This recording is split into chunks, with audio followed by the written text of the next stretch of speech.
Hello everyone, this is Joni Hollifield from Leading for Longevity.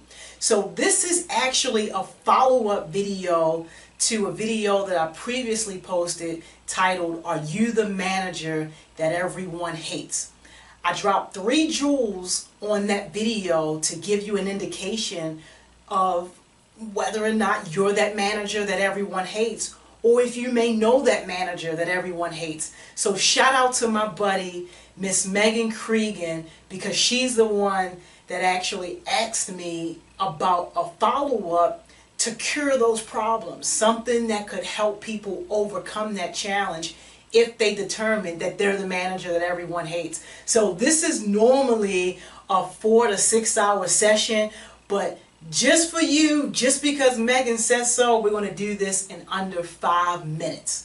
Alright, so if you haven't watched that first video, watch that first video because that ties in to what we're going to talk about. So right now we're just going to talk about how to fix it, okay? So if you're that manager that everyone hates, or you know the manager that everyone hates, here's how you're going to fix that. So before we get right into the actionable things for you to demonstrate in order to fix it, let's first kind of describe this monster, right? So what does that mean? Alright, so I'm going to break this down really quick. What are we really talking about? We're really talking about people's perception of you. And please forgive my handwriting. I know it's probably the worst of the worst that you've ever seen, right? So we're talking about people's perception of you. And how are those perceptions really formed, right? So you have what people actually experience. And then we have what people hear. So between what people hear about you and what people actually experience with you, that forms the perception right there. And when you talk about things in regards to what people hear, that can be the rumor mill, what people were gossiping about. Maybe someone that you had an experience with shared that experience with people and maybe it wasn't positive. Something happened that didn't seem to be a okay situation from their perspective. Maybe you were casually discussing a situation that happened with someone else and that conversation was overheard and other people heard that and they gathered some type of perception from that. So that's what we mean when we say what people hear. And then what the experience part is, that's their one-on-one dealings with you. That isn't secondhand information.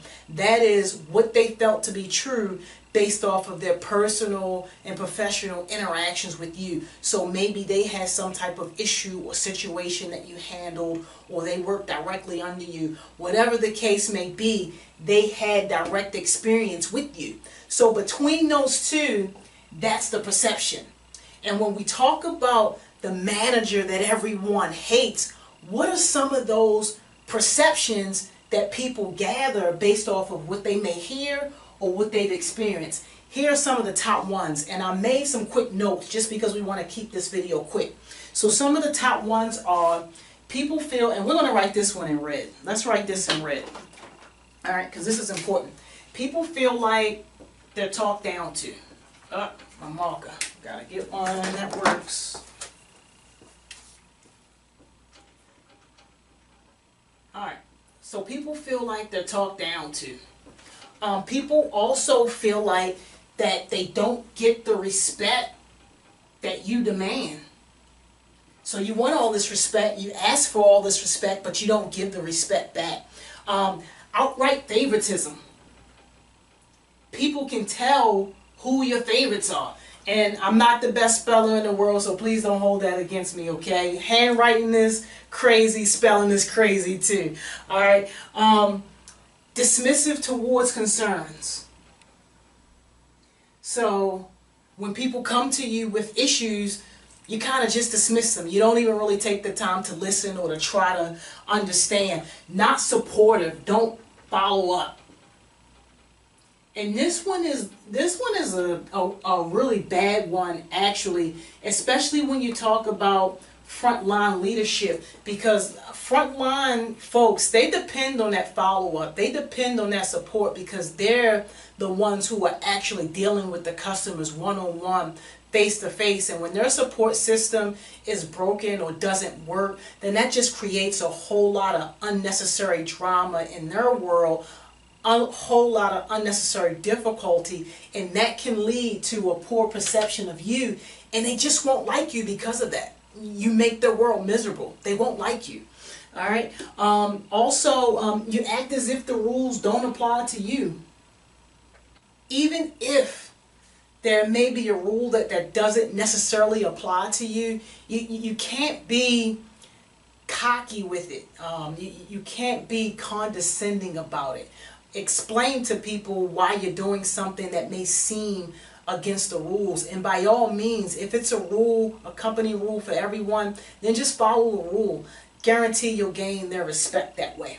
All right, so those are some of the common themes that make up the reasons why they hate you, why they don't like you. So what are some of the cures for that? We're going to use a different color here. We're going to use green. Here's some of the cures. Here's some of the things that you can do. The very first thing that I tell each and every one of my clients and workshop participants to do is to set proper expectations. Okay?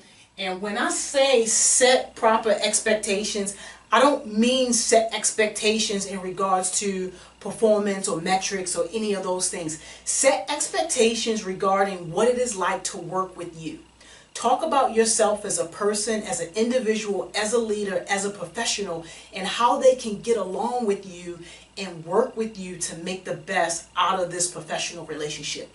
When people understand how to work with another person, how to communicate with another person, then they're set up for success because now they understand better how to manage that relationship and how to manage that person. And it's perfectly fine to talk about your flaws and to talk about the things that you don't do well, to talk about the shortcomings and all those things so that your employees will understand how to manage that situation. And when you've set a proper expectation, your perception, their perception of you will go up by 1,000% because at least now they can proactively keep themselves out of hot water if they already know something about you. So that's the very first thing, is to set proper expectations. Another cure can be conscious of your tone. And this goes back to when we're talking about, being talked down to and being dismissive. Make sure that when you're talking to your employees, regardless of what type of mood you're in, that you always are attentive, you always show a level of concern, and when applicable, you also show a level of empathy. They want to know that you care. They need to know that you care. They need to know that you have their back. So definitely to make sure that you are minding your tone and that people aren't feeling like they're a nuisance or that you're annoyed. Even if it's a situation that could potentially annoy you, you don't want to bring off those vibes. All right? Another thing, always be courteous. And this one is an easy one. This is straight from home. This is just home manners. Be courteous. Just because you're the boss doesn't mean that you don't have to say please and thank you, and that you don't have to show appreciation for when people are doing things for you. Whether or not it's their job, it's still just the right thing to do, to be courteous and to show those manners and just to show good faith that you appreciate someone, especially on a job. All right. Another cure is to give equal opportunities. All right. And this one kind of speaks to the one where it is favoritism. So even if you have an employee who's a rock star, does everything right, I know it's tempting to give them all of the favorite jobs and to give them all the important jobs. But for the sake of the team and for the sake of this perception, you want to make sure that you aren't blatantly showing favoritism. You want to give everybody an opportunity to grow. So if this person is the rock star, use this person in a mentorship capacity to help everyone else learn some of those skills, learn some of those other duties, so that way everybody can be a part of it and it doesn't just seem like this one person is getting picked for every single thing. Even if you are grooming that person or helping that person to grow, you want to make sure that every single person has some level of that. The degrees are going to be different. How you manage them is going to be different. The things that you do is going to be different because everyone is at different levels, at different stages, but everyone should feel like to their capabilities, they are getting tasks that suit those. And if it's something else that they want to do, but they're just not capable, their skill set isn't there yet, be willing to help them or to help them get the help or the resources that they need to really kind of grow into that. Okay, so I think that we're just about at time.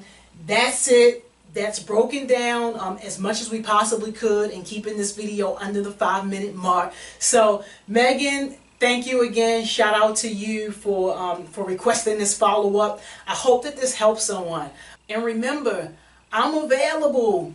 Hit me up, email me, call me, do whatever you have to do. I would love to come to your place of business and actually do the full learning session so that you guys can actually get the full benefit of some of this awesome leadership development training that we have going on here. Alright, so please, please, please like and share this video, comment if it helped you or if you had any additional ideas or input to share.